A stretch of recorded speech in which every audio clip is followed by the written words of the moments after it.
अगर वोट है तो मोदी के नाम पर वोट है, वोट है तो हिंदू होने के नाम पर वोट है। পশ্চিমবঙ্গে ভোট হচ্ছে নরেন্দ্র মোদীর নামে বলছেন মমতা বন্দ্যোপাধ্যায়ের ভোট পরামর্শদাতা প্রশান্ত কিশোর। সেখানে তিনি বলছেন এবারে ভোটের ফ্যাক্টর মোদী, তপশিলি জাতি, হিন্দিভাষী মানুষজন। শুভেন্দু গেল কি প্রশান্ত কিশোরের, তাতে কিছু যায় আসে না। मोदी, हिंदी भाषी, एससी, ये फैक्टर है। शुभेंदु चले गए कि प्रशांत किशोर चले आए, उसका कोई वो मुद्दा नहीं है। পিকের মতে মোদী পশ্চিমবঙ্গে ভীষণভাবে জনপ্রিয়, হিন্দিভাষীদের ভোট একতরফে যাবে। 27% তপশিলি জাতির মানুষ আছেন আর এরা পুরোপুরি মোদীর পাশে আছেন। मोदी यहाँ पॉपुलर है, हिंदी भाषियों की 1 करोड़ से ज्यादा वोट है, दलित यहाँ पर 27% है और वो पूरी तरह से बीजेपी के साथ खड़ा है। प्लस पोलराइजेशन तो है ही है। পিকের অনুমান মতুয়া ভোটের 75%ই বিজেপির পাশে আছে।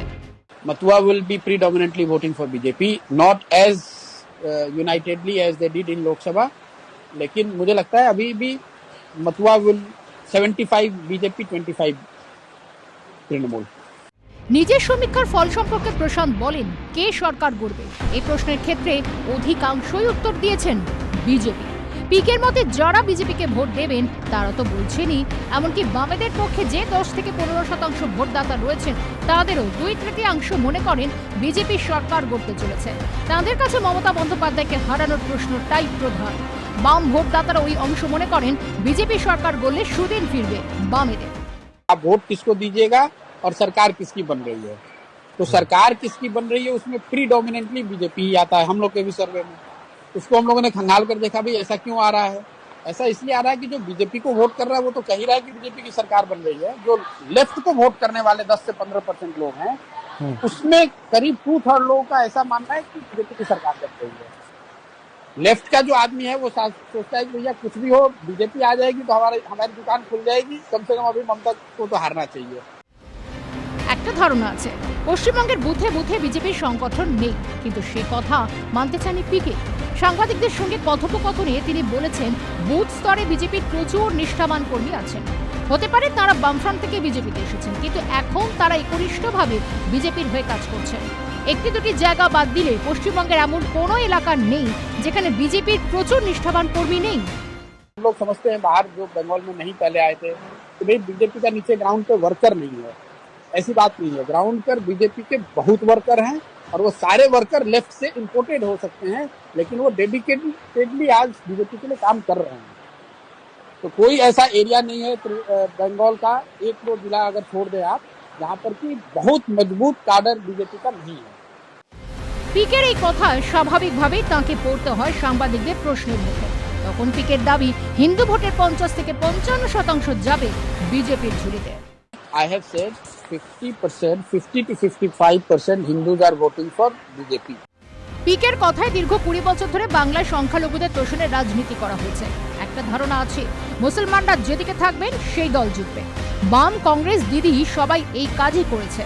এবারের ভোটে সেই তোষণের রাজনীতির বিরুদ্ধে সরব হিন্দুরা। তোষণের রাজনীতিতে অপব্যবহৃত হওয়া মুসলিমদের একাংশের মধ্যেও অসন্তোষ জন্মেছে।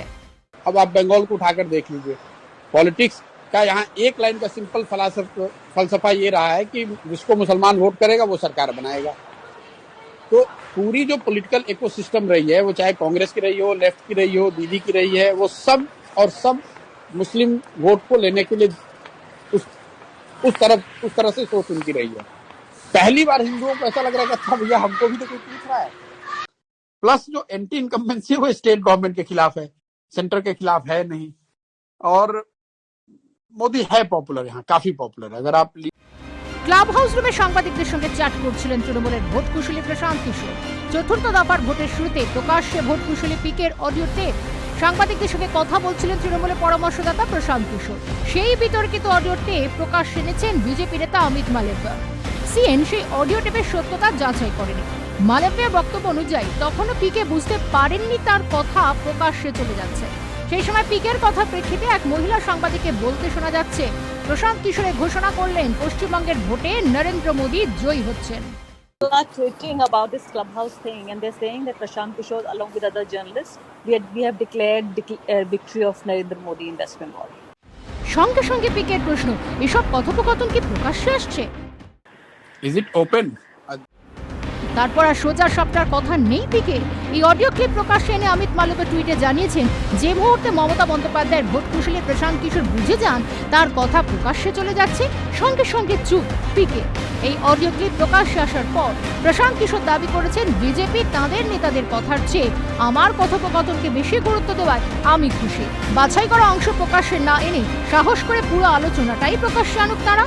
আমি আগেও বলেছি, এখনো বলছি, বিজেপি 100 পেরোতে পারবে না পশ্চিমবঙ্গে। স্পষ্ট অমিত মালব্য প্রকাশ এনেছেন যে অডিও ক্লিপ, তার সত্যতা বা সেখানে নিজের কণ্ঠস্বরকে অস্বীকার করেননি প্রশান্ত কিশোর। ফলে পরে তিনি যে দাবি করুন না কেন, পিকের এই কথোপকথন আদতে মনোবল বাড়াবে বুথ স্তরের বিজেপি কর্মীদের, মনোবল ভাঙবে তৃণমূলীদের, অভিমত রাজনৈতিক মহলে। Bureau report, Calcutta television network.